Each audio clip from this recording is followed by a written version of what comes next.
Hello students. तो पिछले class में हम लोगों ने ओवरऑल एक शॉर्ट में फ्लो चार्ट समझा था कि किस तरह से मेटल का एक्सट्रैक्शन और प्यूरिफिकेशन होता है ना। इसके बारे में हम लोगों ने शॉर्ट में पढ़ा था, उसको थोड़ा सा डिटेल में पढ़ेंगे, बहुत ज़्यादा डिटेल में नहीं पढ़ना है। तो देखिए, एक्सट्रैक्शन और प्यूरिफिकेशन दो जो टर्म्स हैं वो एक ही नहीं है। एक्सट्रैक्शन का मतलब इम्प्योर जो मिनरल है ज़मीन के अंदर से उसको निकालना, उसको साफ करना, दैट इज एक्सट्रैक्शन। जितना ज़्यादा एक्सट्रैक्शन करेंगे उतना ही हमको मेटल मिलेगा।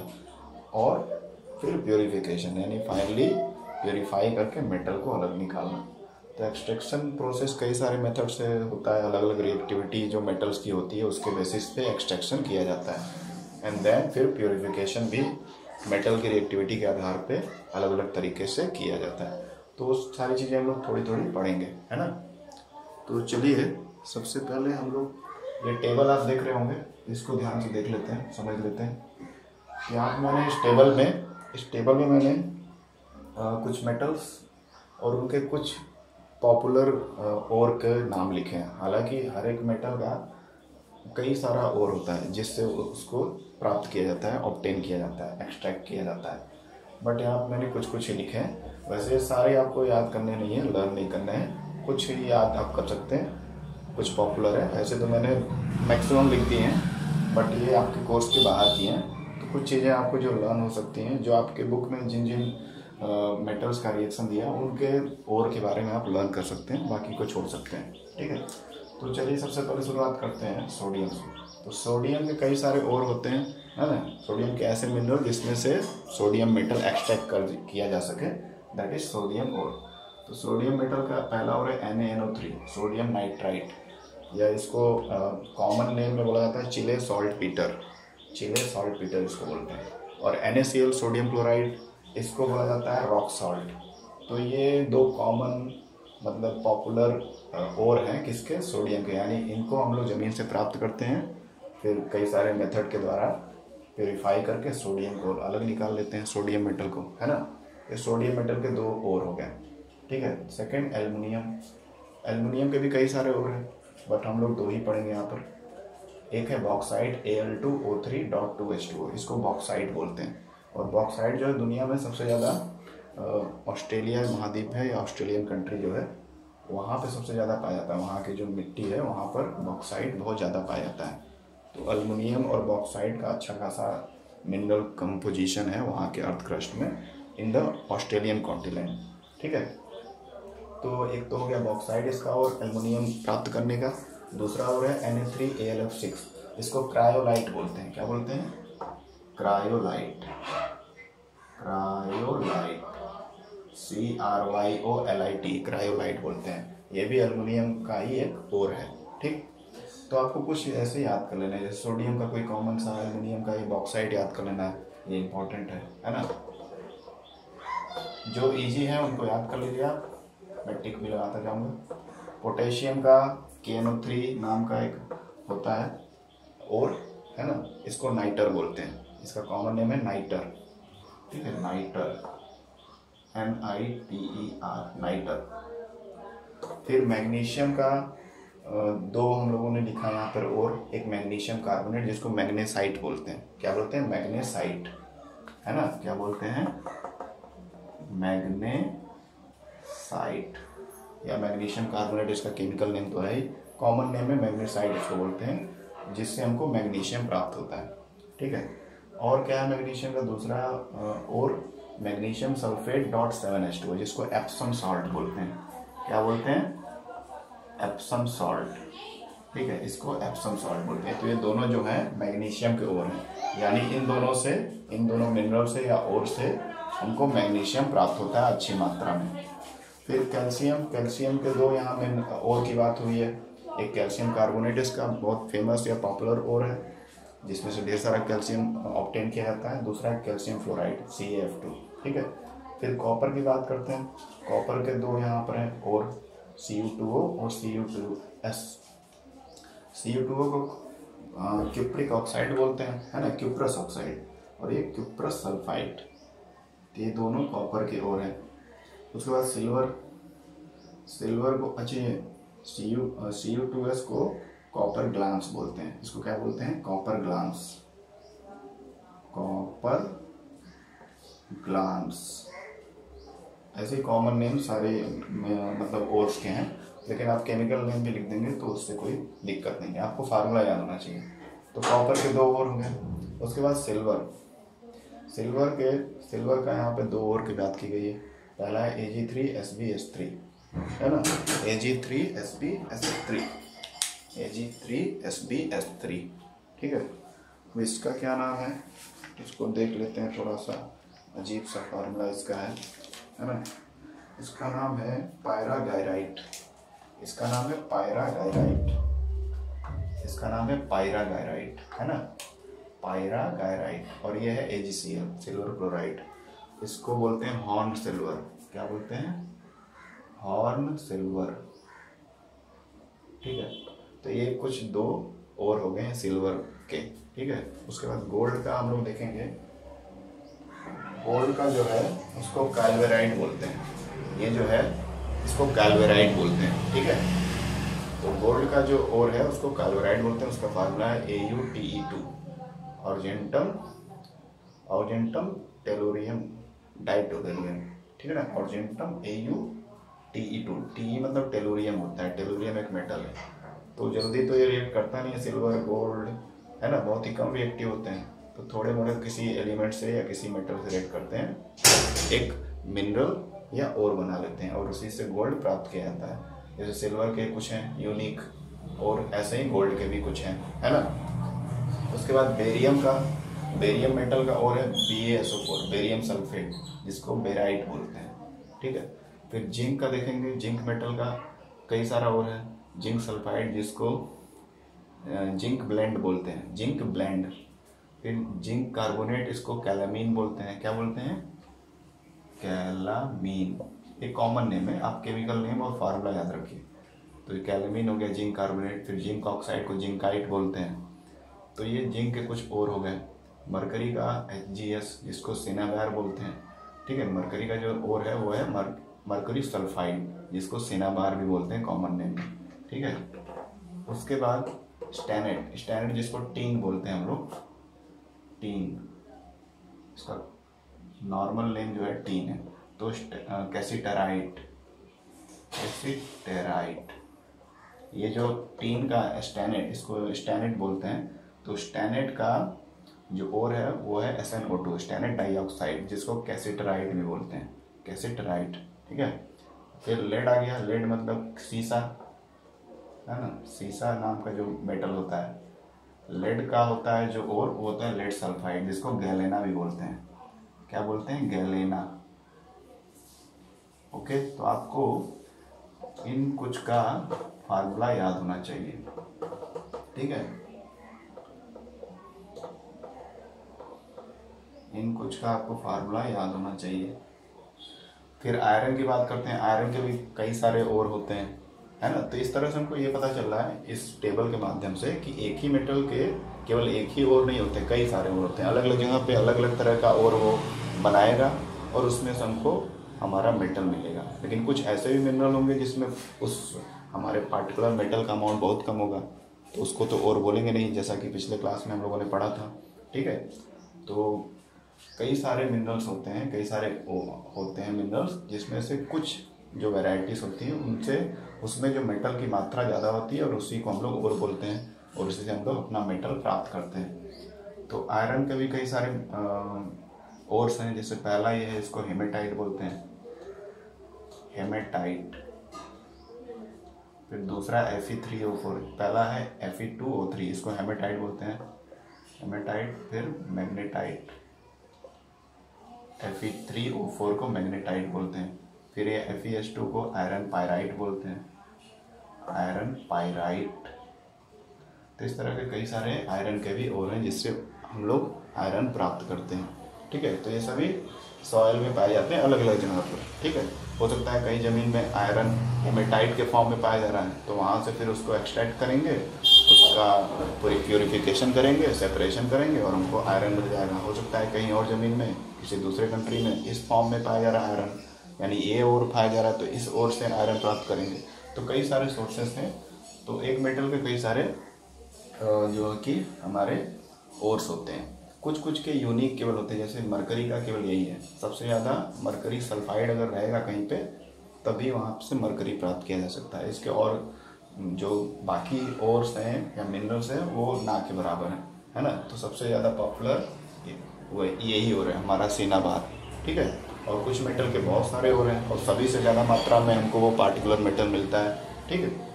फिर एक कोबाल्ट हो गया। अब कोबाल्ट का जो है, कोबाल्ट का क्या नाम है, स्मेल्टाइट।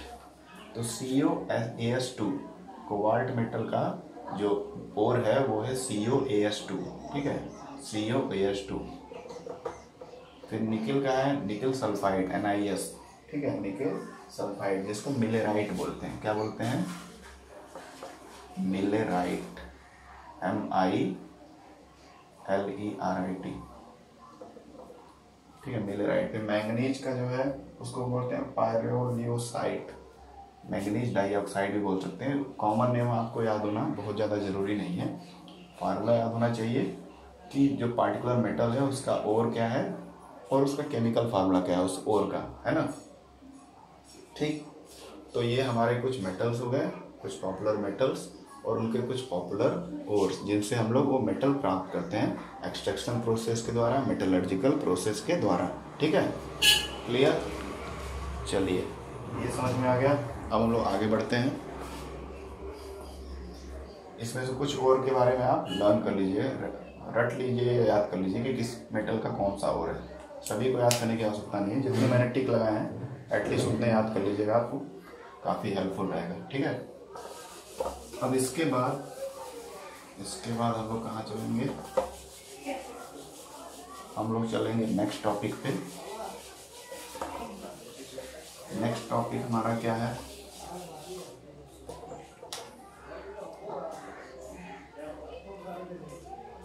Enrichment of ore, enrichment of ore, ठीक है, एनरिचमेंट ऑफ ओर,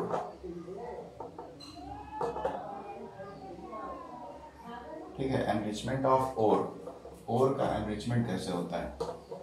एनरिचमेंट का मतलब क्या होता है? जब किसी ओर में मेटल की मात्रा बढ़ती जाए, तो कैसे बढ़ेगी? जब उसमें से गंदगी हटती जाएगी, है ना।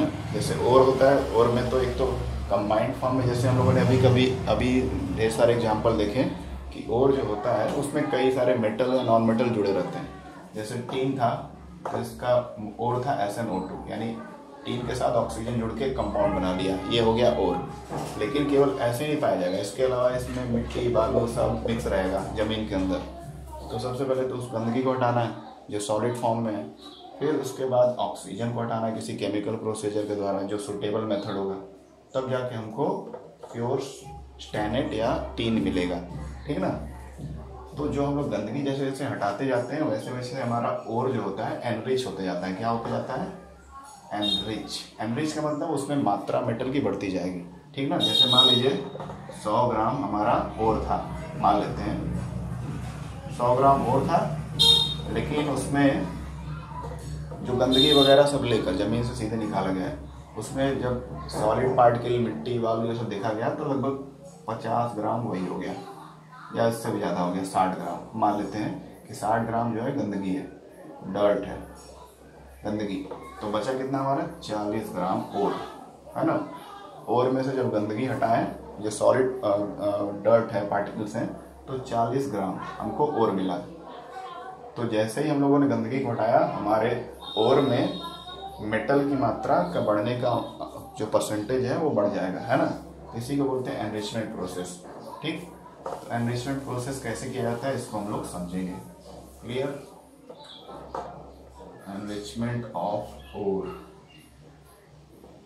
कैसे करते हैं? देखिए, ओर में से सबसे पहले एक टर्म आता है, उसको समझ लेते हैं, गैंग, जो इसी से रिलेटेड टर्म है, गैंग। अब एक गैंग क्या है? GANGUE, गैंग, ठीक है, यह है गैंग। गैंग का मतलब होता है इसको बोलेंगे डस्ट मटेरियल या वेस्ट, वेस्ट बोलना ज़्यादा सही नहीं रहेगा, इम्प्योरिटीज बोलना सही शब्द रहेगा, है ना।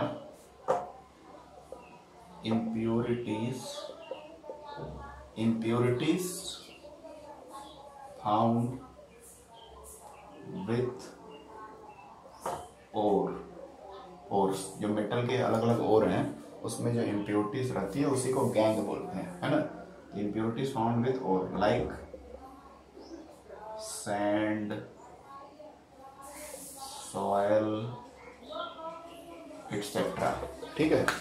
तो जो गैंग होता है वो क्या होता है, गैंग्स आर द पार्टिकल्स और the impurities found with the ore, solid impurities, ठीक है ना। कौन सी impurities, solid impurities like sand, soil etcetera, other dust particle, तो इनको गैंग बोलते हैं। तो हमारा मान लेते हैं कि ये हमारा ओर है, ठीक है, ये हमारा ओर है। अब वो तो पार्टिकुलर शेप का मिलेगा नहीं, टेढ़ा मेढ़ा आड़ा टेढ़ा रहेगा हमारा ओर, तो मान लेते हैं इसको थोड़ा टेढ़ा मेढ़ा बना देते हैं, ठीक है। ये ओर हो गया मान लेते हैं। अब इसमें क्या है कि इसमें इस पे बहुत सारा डस्ट पार्टिकल्स, मिट्टी, बालू, ये सब लगा पड़ा है, तो इसको पहले हमको तो साफ करना पड़ेगा, है ना, गैंग को साफ करना पड़ेगा। अच्छा, अब गैंग को साफ करने के लिए यानी गंदगी को हटाने के लिए ओर में से क्या करते हैं हम लोग, एक सब्सटेंस डालते हैं, उसको क्या बोलते हैं, फ्लक्स। क्या बोलते हैं, flux, FLUX, flux. Flux are the substance which are added into the gangue to remove the impurities, ठीक है। फ्लक्स ऐसे सब्सटेंस होते हैं, ऐसे केमिकल्स होते हैं जिनको हम लोग, जैसे कि अब सारे और में से हम लोग बिन बिन के तो मिट्टी, बालू, ये सब तो, कंकड़, ये सब तो हटाएंगे नहीं, है ना, उसमें तो बहुत टाइम लगेगा। तो कुछ ऐसे केमिकल होते हैं जिनको हम लोग, जो गंदा सा ओर निकलता है ज़मीन से, उसमें उस केमिकल को मिला देते हैं, तो क्या करता है, तुरंत सेपरेशन करता है, गंदगी को अलग कर देता है और हमारा ओर जो है वो अलग हो जाता है, ठीक है। तो फ्लक्स वो सब्सटेंस है। तो फ्लक्स एक ऐसा सब्सटेंस है जिसको हम लोग ओर में ऐड करते हैं तो उसमें से सारी इम्प्योरिटी निकल जाती है, और इम्प्योरिटी जिस फॉर्म में निकलती है उसको क्या बोलते हैं, स्लैग, SLAG, स्लैग बोलते हैं, ठीक, SLAG, slag. Slag means impurity, impurity जो रिमूव हो चुकी है, अलग हो चुकी है, क्लियर। तो ओवरऑल इस तरह से कह सकते हैं कि गैंग, जो गैंग है, सॉलिड फॉर्म में जो इम्प्योरिटीज है, डस्ट, सैंड, सॉयल, ग्रेवल्स, कंकड़ पत्थर, ये सब जो है, जो हमारे ओर के साथ मिक्स है, उसमें हमने एक सब्सटेंस मिलाया ताकि इसमें से इम्प्योरिटी इसके साथ जुड़ जाए और हमारा ओर इसमें से अलग हो जाए, इस गैंग गंदगी से अलग हो जाए। तो जब गैंग में फ्लक्स डालते हैं तो हमको रिजल्ट में क्या मिलता है, स्लैग, ठीक है, स्लैग मिलता है। स्लैग यानी वो सॉल्यूशन या पेस्ट मिलता है जिसमें इम्प्योरिटी ढेर सारी भरी रहती है, ठीक है। और इसी स्लैग को कई बार प्योरीफाई किया जाता है तो हमको प्योर मेटल मिलता है अलग अलग मेथड से, और स्लैग जो गंदगी है अलग होता जाता है, ठीक। तो स्लैग एक इम्प्योरिटी है जो रिमूव हुआ है, ये तो पहले से मौजूद है हमारे ओर में, उसमें हमने फ्लक्स डाला है केमिकल, तो उसके फलस्वरूप हमको क्या मिला at the end of this reaction, कि स्लैग मिला, यानी इम्प्योरिटीज अलग हट गई और हमारा ओर जो है क्लियर हो गया। हमारा ओर क्या हो गया, क्लियर हो गया, यानी इन सॉलिड तरह के जो इम्प्योरिटीज थी या गैंग्स थी उनसे अलग हो गया, और जो गंदगी थी वो स्लैग के फॉर्म में, SLAG का स्लैग के फॉर्म में रिमूव हो गई, अलग हो गई, क्लियर। तो ये एनरिचमेंट प्रोसेस का सबसे पहला स्टेप है कि जो भी हमारा ओर है उसमें जितने भी सॉलिड इम्प्योरिटीज हैं उनको रिमूव करने के प्रोसेस को ही हम लोग एनरिचमेंट बोलते हैं। जैसे जैसे गंदगी रिमूव होती जाएगी वैसे वैसे हमारे ओर में जो मेटल का मात्रा है वो बढ़ते जाएगा, यानी हमारे ओर में एनरिचमेंट होता जाएगा, मेटल की मात्रा बढ़ेगा, गंदगी घटता जाएगा, ठीक है ना। जैसे यहाँ पे क्या हो रहा है, गैंग था, हमारा गंदा सा ओर भी था इसी में, है ना, गैंग मतलब यहाँ पे गंदगी भी था, मतलब ओर भी था। अब जब उसमें फ्लक्स डालें, कोई केमिकल डालें, तो उससे क्या हुआ, गंदगी अलग हट गया और हमारा साफ सुथरा ओर अलग हो गया। तो इस साफ सुथरे ओर में परसेंटेज ऑफ मेटल ज़्यादा ही होगा, जबकि जब गंदगी के साथ था ओर तो वहाँ पे परसेंटेज ऑफ, अगर वेट के हिसाब से देखेंगे तो परसेंटेज ऑफ मेटल कम था, है ना। तो इस प्रोसेस के द्वारा एनरिच हो रहा है हमारा ओर, है ना, हमारे ओर में percentage of metal ion, particular metal ion getting increased by doing this process and removing the waste in the form of slag, slag के फॉर्म में इम्प्योरिटीज को रिमूव किया जा रहा है तो हमको क्लीन और मिल जा रहा है। ठीक, चलिए ये समझ में आ गया। तो फ्लक्स के बारे में भी लिख सकते हैं कि flux is a substance which is added into the gangue to remove all the impurities in the form of slag. ठीक है, क्लियर, ये हो गया। अब उसके बाद हम क्या करेंगे, अब हम लोग वन बाय वन जो हम लोग टेबल बनाए थे उसके आधार पे चलेंगे। गैंग, फ्लक्स, ये सब सारी चीज़ें तो समझ गए हम लोग। तो बेसिक चीज़ यही होता है, स्टार्टिंग जो होता है ओर को साफ करने का वो इसी तरह से होता है। Flux substance added to gangue, gangue मतलब गंदगी, कहाँ की गंदगी, ओर के साथ जो सॉलिड फॉर्म में गंदगी होती है। ठीक है, वो सॉलिड फॉर्म में भी हो सकती है, कुछ लिक्विड फॉर्म में भी गंदगी हो सकती है। उन दोनों को, उस तरह के इम्प्योरिटीज़ को रिमूव कर, उस तरह के जो इम्प्योरिटीज़ होती हैं उनको गैंग बोलते हैं, चाहे वो लिक्विड फॉर्म में हो कुछ या सॉलिड फॉर्म में तो जरा रहता ही है, कंकड़ पत्थर मिट्टी बालू ये सब। तो इसमें हम लोग डालते हैं flux, substance added to gangue to remove impurities in the form of slag। ठीक है, स्लैग के फॉर्म में इम्प्योरिटीज को रिमूव करते हैं। तो गैंग में हम लोग क्या मिलाते हैं, फ्लक्स, तब हमारा इम्प्योरिटीज स्लैग के फॉर्म में, यानी स्लैग एक टर्म है, ऐसा टर्म स्लैग का मतलब है कि इम्प्योरिटीज अलग हो गई और हमारा क्लीन और अलग हो गया। ठीक, तो एक टर्म है स्लैग, यानी रिमूव्ड इम्प्योरिटीज को स्लैग बोलते हैं। तो हमारा नेक्स्ट टॉपिक क्या है, एनरिचमेंट ऑफ ओर में। ये सारी चीजें क्लियर हो गई। अगला टॉपिक क्या है हमारा, अब हम लोग रिएक्टिविटी के बेसिस पे चलेंगे, है ना। तो लो रिएक्टिविटी मेटल्स, सबसे पहले लो रिएक्टिविटी वाले से चलते हैं, है ना। सबसे कम रिएक्टिविटी कौन से देते हैं, मरकरी, सिल्वर, गोल्ड, ये जो रिएक्टिविटी सीरीज में नीचे आते हैं ऐसे मेटल्स को लो रिएक्टिविटी वाला बोलते हैं। तो इनको कैसे एनरिच किया जाए, इनमें यार मतलब इनको प्योर किया जाए। एनरिचमेंट तो मान लीजिए सभी और के लिए कॉमन है। एनरिचमेंट जो अभी हम लोगों ने पढ़ा, गैंग, फ्लक्स वगैरह, ये तो इनिशियल स्टेज में सभी और के लिए किया जाता है। उसके बाद फिर चेक करते हैं कि किस तरह का इसमें मेटल है ना। और उस चेकिंग के बाद फिर हम लोग पार्टिकुलर मेथड अप्लाई करते हैं कि अगर लो रिएक्टिविटी मेटल है तो उसके लिए कौन सा मेथड सही रहेगा, ताकि उस ओर में से हम मेटल को एक्सट्रैक्ट कर पाएँ, निकाल पाएँ, और इम्प्योरिटीज़ या अदर एलिमेंट जो कंपाउंड या मेटल्स हैं उनको अलग कर पाएँ। ठीक है, तो सबसे पहले लो रिएक्टिविटी मेटल्स की बात करते हैं। तो लो रिएक्टिविटी मेटल्स में अभी हम लोगों ने पढ़ा था पहले एक टेबल के माध्यम से, मरकरी जो होता है उसका और होता है मरकरी सल्फाइड, सिनाबार, उसको सिनाबार ही बोलते हैं, है ना। मरकरी सल्फाइड हो गया। और क्या होता है, कॉपर, कॉपर भी देखिए, कॉपर का डबल बिहेवियर होता है। कॉपर जो है लो रिएक्टिविटी वाले मेटल में भी आता है, बहुत ज़्यादा रिएक्टिव नहीं होता करता है, और साथ ही साथ ये मीडियम रिएक्टिविटी वाले सीरीज में भी आता है। तो दोनों में काउंट किया जाता है कॉपर को। ठीक है, तो कॉपर का भी हम लोगों ने और पढ़ा था, कॉपर सल्फाइड, है ना, जिसको कॉपर ग्लास बोलते हैं। ठीक, तो कॉपर का और हो गया कॉपर ग्लास, Cu2S। तो ये लो रिएक्टिविटी वाले कुछ एलिमेंट हो गए। ठीक, तो लो रिएक्टिविटी वाले एलिमेंट अधिकतर सल्फाइड ओर के फॉर्म में होते हैं। ओके, अब सल्फाइड ओर या किसी और फॉर्म में भी हो सकते हैं, उसमें कोई डाउट नहीं है।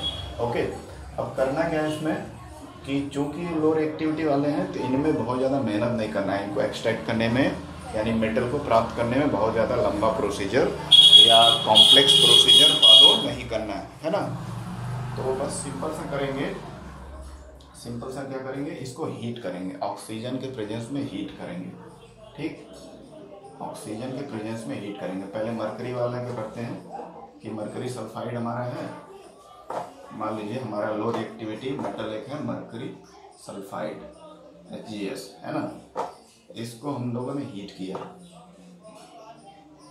ऑक्सीजन के प्रेजेंस में हीट किया, तो ये कन्वर्ट हो गया किसमें, मरकुरिक ऑक्साइड में, है ना, मरकुरिक ऑक्साइड में।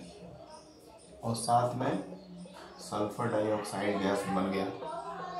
अब हमने पढ़ा था पिछले वीडियो में कि कोई भी सल्फाइड वाला जो ओर होता है उसको ऑक्सीजन के प्रेजेंस में खूब हीट करते हैं ताकि वो ऑक्साइड में चेंज हो जाए, क्योंकि ऑक्साइड वाला कोई भी अगर सब्सटेंस रहता है तो उसको रिड्यूस करना आसान होता है क्योंकि ऑक्सीजन ज़्यादा इलेक्ट्रोनिगेटिव होता है।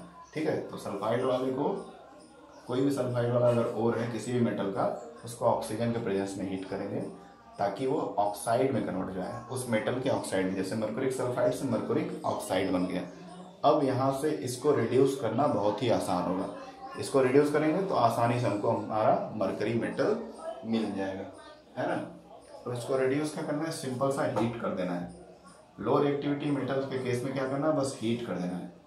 इसमें कोई एक्स्ट्रा केमिकल की आवश्यकता नहीं पड़ती है, बस ऑक्साइड में चेंज किए फिर उसको ज़्यादा टेम्परेचर पे हीट करेंगे, है ना, तो हमको प्योर मरकरी मिल जाएगा, है ना, प्योर मरकरी मिल जाएगा। ठीक है, तो ये हो गया हमारा रिएक्शन मरकरी को एक्सट्रैक्ट करने का। मरकरी मेटल को उसके ओर से एक्सट्रैक्ट करने के लिए ये सिंपल सा मेथड अप्लाई करते हैं कि पहले सिनाबार जो है मरकरी सल्फाइड जो ओर है मरकरी का, उसको ऑक्सीजन के प्रेजेंस में हीट करेंगे, वो मरकरी का ऑक्साइड में चले जाएगा, साथ में सल्फर डाइऑक्साइड गैस भी बनेगा, है ना। और फिर मरकरी का ऑक्साइड जो बना है, हमको मेटल चाहिए तो हमको यही कंपाउंड ये तो गैस के रूप में निकल जाएगा या कहीं स्टोर कर लेंगे इसको। ये जो कंपाउंड बना है इसको और हीट करेंगे और ज़्यादा टेम्परेचर पे, तो ये मरकरी में टूट जाएगा, मरकरी अलग हो जाएगा और ऑक्सीजन गैस अलग हो जाएगा, और इस तरह से हमको प्योर मेटल मरकरी मिल जाएगा। कहाँ से मिल जाएगा, मरकरी सल्फाइड नाम के ओर से, जिसको सिनाबार भी बोलते हैं। क्लियर है ना।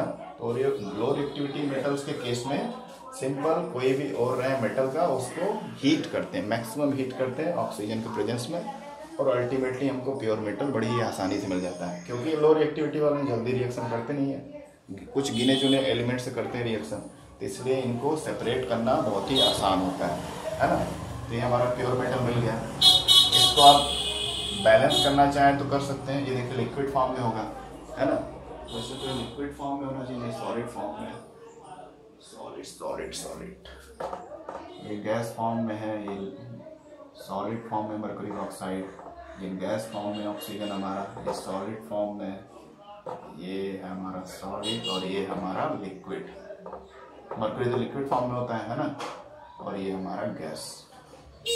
तो इस तरह से मरकरी के एक जो लो रिएक्टिविटी वाला मेटल है रिएक्टिविटी सीरीज में, उसको हम लोग इस तरह से सिंपल हीटिंग प्रोसेस से एक्सट्रैक्ट कर सकते हैं। दूसरा एक और ले लेते हैं एग्जाम्पल, मान लीजिए पहला तो मरकरी हो गया, दूसरा कॉपर ले लेते हैं। ठीक है, कॉपर। अब देखते हैं कि कॉपर के केस में क्या होता है। तो कॉपर का लेते हैं हम लोग Cu2s, कॉपर ग्लास बोलते हैं इसको। क्या बोलते हैं, कॉपर ग्लास, GLANCE बोलते हैं। हाँ, कॉपर ग्लास इसका नाम है, कॉमन नेम है इस कॉपर के ओर का। ठीक है, अब ये सल्फर कंटेनिंग है, इसको भी ऑक्सीजन के प्रेजेंस में हीट करेंगे। ऑक्सीजन के प्रेजेंस में इसको हीट किए, पहला स्टेप, तो ये क्या हो जाएगा, क्यूप्रस ऑक्साइड में चेंज हो जाएगा, Cu2O में। क्यूप्रस सल्फाइड से क्यूप्रस ऑक्साइड में चेंज हो गया, है ना। अब साथ में क्या होगा, सल्फर डाइऑक्साइड गैस बनेगा। अब ये ऑक्साइड जो है इसी को और हीट करेंगे, ठीक है ना। तो ये क्यूप्रस ऑक्साइड जो बना है इसको क्या करेंगे, हीट करेंगे और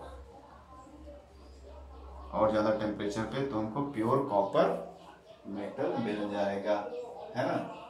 और साथ में सल्फर डाइऑक्साइड मिलेगा। लेकिन ये क्या किया है,